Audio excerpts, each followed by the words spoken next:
What is up, guys? It is Tom or Top 10 Wrestling with the 10 worst WWE booking decisions of 2016. Many bad decisions have been made. First of all, still haven't got my mic fixed or bought a new one. Still using my phone to record the audio. I should hopefully get it soon. I don't know. They cost a lot of money, so I'm really sorry that I can't buy one. I'm only 15 years old. Money doesn't come flying to me. But yeah, here are the 10 worst WWE booking decisions of 2016. Number 10, the Seth Rollins face turn. Seth Rollins should have been a babyface the second that he returned from injury. The crowd reaction he got when he came out at Extreme Rules was insane. The fans wanted to cheer him, but WWE didn't let us. And they've only just turned him face about 2 months ago, and honestly his face turn has not been that good. He's basically still a heel, except this time WWE want us to cheer him. Before he was a heel that WWE didn't want us to cheer when he should have been babyface, but now he's a babyface who's actually a heel that they want us to cheer. It's hard to explain, but he's just not the best babyface right now. Number 9, James Ellsworth turning heel. Of all things to do to James Ellsworth, turning him heel was just the worst decision. Remember Colin Delaney? Yeah, probably not. But he was Tommy Dreamer's manager, kind of like how James Ellsworth was Dean Ambrose's manager. Now, Colin Delaney is not built. He is tiny. He was a jobber. He lost nearly every single match. And then all of a sudden, he just turned heel and it did no favors for him.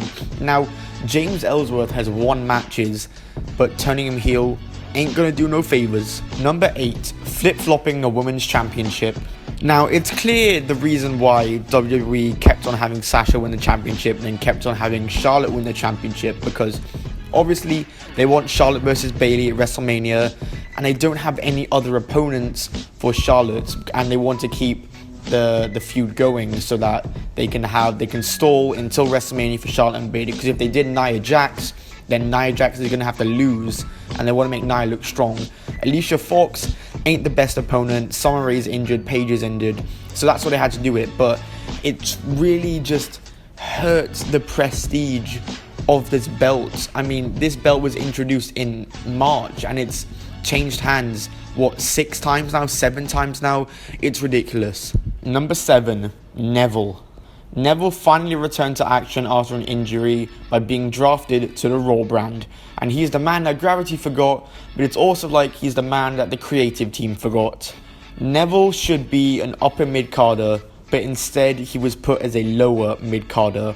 And he returned, then he was on TV for about 2 months, then he was off TV for about 2 months because WWE just didn't have any ideas. He finally returned at Roadblock, but it's just been so bad the way they've treated him.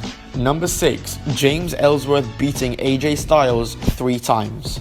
Now, one of the wins was by DQ, and 2 of the wins were from interference.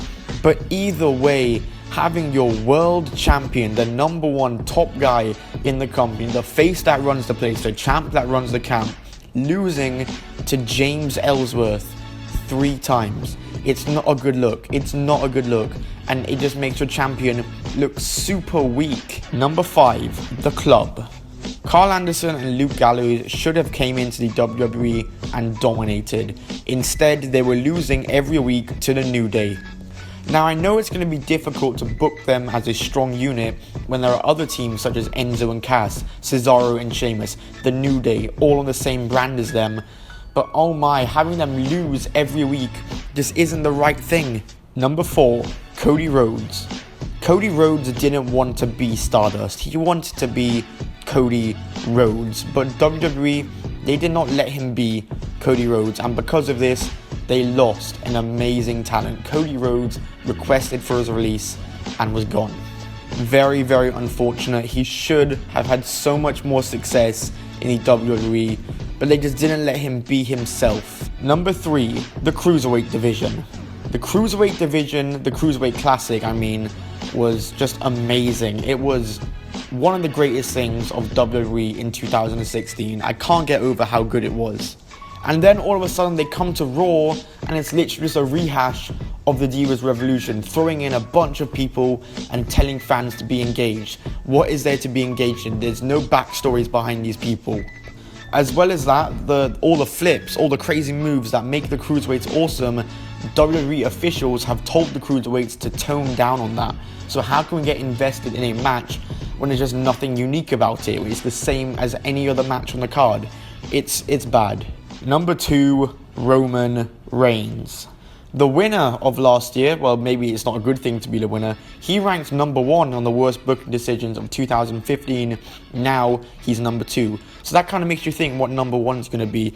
But either way, Roman Reigns won the World Championship in the main event of WrestleMania. Roman Reigns was in the main event of WrestleMania. He won the championship. Then he won the United States Championship. And he's barely defended it. I don't know how to put it in words. He should not be getting pushed as of right now. The reactions that he got as world champion should have been a sign to hold it off for a bit, to not give him a championship for a while. But instead they gave him the US Championship. And now he's probably going to win the Universal Championship at the Royal Rumble. WWE really have not learnt their lesson. And number 1, the firing of Damien Sandow. In the 7 years that I have been a wrestling fan, I'm only 15 years old, don't judge. In the 7 years that I have been a wrestling fan, never have I been more infuriated when I went onto Twitter and saw that Damien Sandow had been released from the WWE. Possibly one of the biggest talents that just has gone to waste in history. Damien Sandow deserved so much more. It's so hard to believe that he never even held a singles title. He won the Money in the Bank and he should have held the world title, but Rapidu, John Cena, was there to ruin it. He should have been a success story. He really should have been. It's such a shame. Thanks for watching, guys. If you did enjoy, then smack that like button. Now, I want to say I'm sorry, because I was meant to buy a microphone 2 days ago with my Christmas money, but I couldn't find the one that I wanted, and instead spent all my money on comic books. So I am very, very sorry. Oh my god. But yeah, thanks for watching, guys. Goodbye, and keep on rolling.